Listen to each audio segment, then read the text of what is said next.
Hello, and welcome back.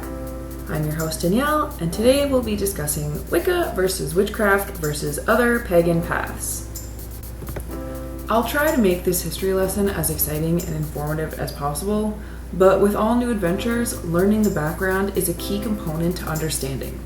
Embracing a new religious or spiritual path is no different, and you should know the history of the path and its people before you dedicate yourself to it.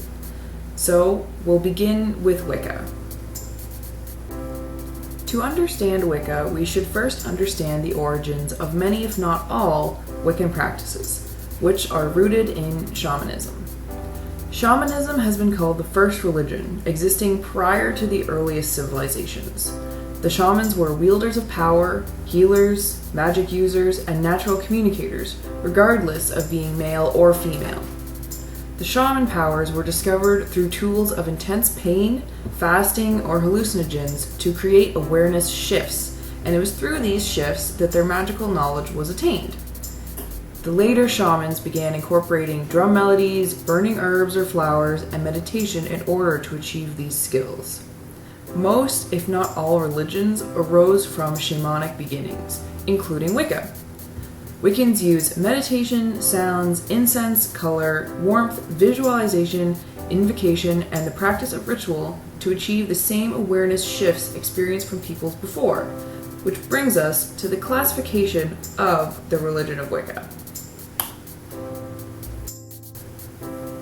Wiccans use a code of ethics and morals. They have deities, they have a belief system, and a punishment system. They have almost everything that other organized religions do. Almost. An organized religion is defined as such. Organized religion, or institutionalized religion, is a religion in which belief systems and rituals are systematically arranged and formally established. Organized religion is typically characterized by an official doctrine or dogma, a hierarchy system or bureaucratic leadership structure, and a codification of rules and practices. Wiccans have a sort of doctrine in the practice of the year and a day. If you are joining a coven, most of the time you are required to learn every day the practices for 366 days before you can be dedicated to the craft. The rules and practices take the form of the Wiccan Rede, which is like the Wiccan version of the Lord's Prayer, that houses the sanctified trees, times of the year, punishment laws, and in general how to be a good Wiccan. What Wicca does not have is any kind of hierarchical system. There is no one witch that is better than the others.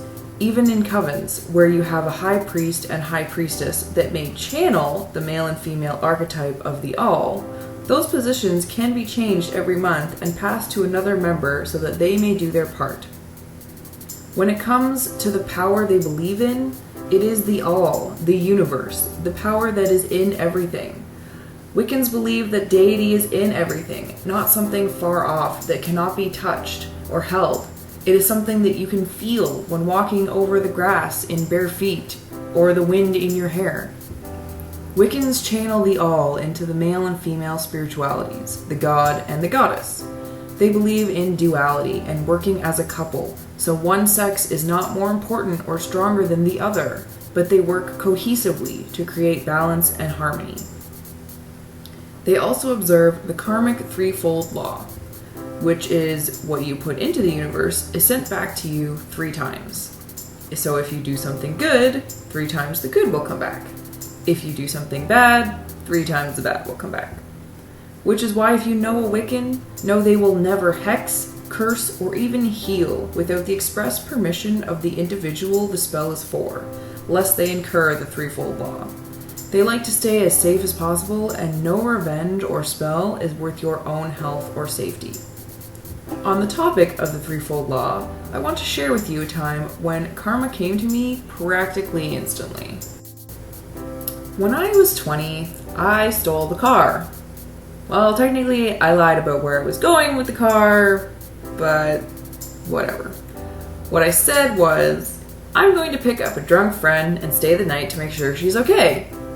And I was a relatively good kid, so my parents believed me. What I actually did was drive an hour and a half at 1 a.m. to my boyfriend's house to see him. Smart, right? The next morning, I totaled the car in rush hour traffic on a 6-lane highway. I miraculously came out unscathed, but there was no way I was going to mess around with the threefold law again. Because the first thing I thought of when I walked out of that car was, if I had just stayed home, this probably wouldn't have happened. That man, by the way, is now my husband, so in the end, it was totally worth it. Wiccans also observe the 8 Sabbats, Wiccan holidays, which we will get into later. Don't impinge on anyone's free will, which is doing spells without permission, and usually live by the phases of the moon. If you need good books with an extensive amount of information on the Wiccan religion, I highly recommend Wicca, A Guide for the Solitary Practitioner, and Living Wicca, A Further Guide for the Solitary Practitioner, which are both by Scott Cunningham. Wicca, A Year and a Day by Timothy Roderick is a great book as well, as it is a daily guide to the year and a day practice, which if you don't have anybody to learn from, is a great way to learn everything you really have to know about the religion. I know, I read it. There are also several different Wiccan and witchcraft traditions. Gardnerian Wicca. After England repealed the laws against practicing witchcraft in the 1950s, Gerald Gardner became the first witch out of the broom closet and published his coven's Book of Shadows. They, as a coven, have specificities. They always work skyclad, which is the Wiccan term for naked.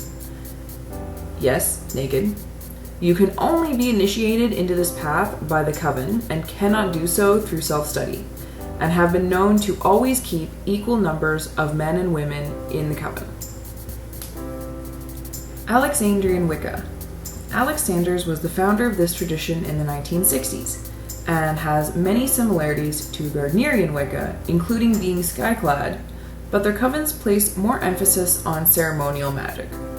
Sanders also referred to himself as the king of his witches, which incorporates the hierarchical system not usually seen in Wicca.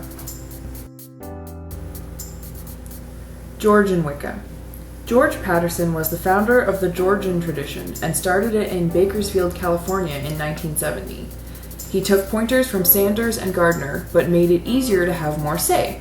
Some coven members would work skyclad and some not. Some even came up with their own rituals instead of using pre-set out ones by the tradition. Algard Wicca. Mary Nesnick took the principles of Gardner and Sanders and merged them together to create the Algard tradition.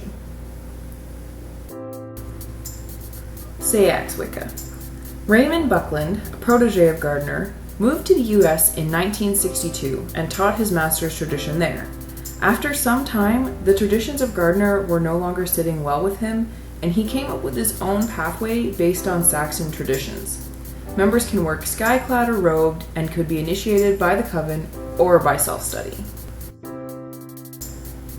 Fairy tradition. Here, fairy is spelled F-E-R-I, but yes, we are talking about the stereotypical small-winged people, fairies. It was brought to the US in the later 1960s by Victor Anderson. Dianic tradition. Sometimes seen as the feminist movement of the craft, this tradition focuses a little more so on the goddess than the god, worshipping her in her 3 aspects of maiden, mother, and crone. Their covens are women only. British traditional. While there are a number of British traditions, traditional groups mostly follow the writings of Janet and Stuart Farrar.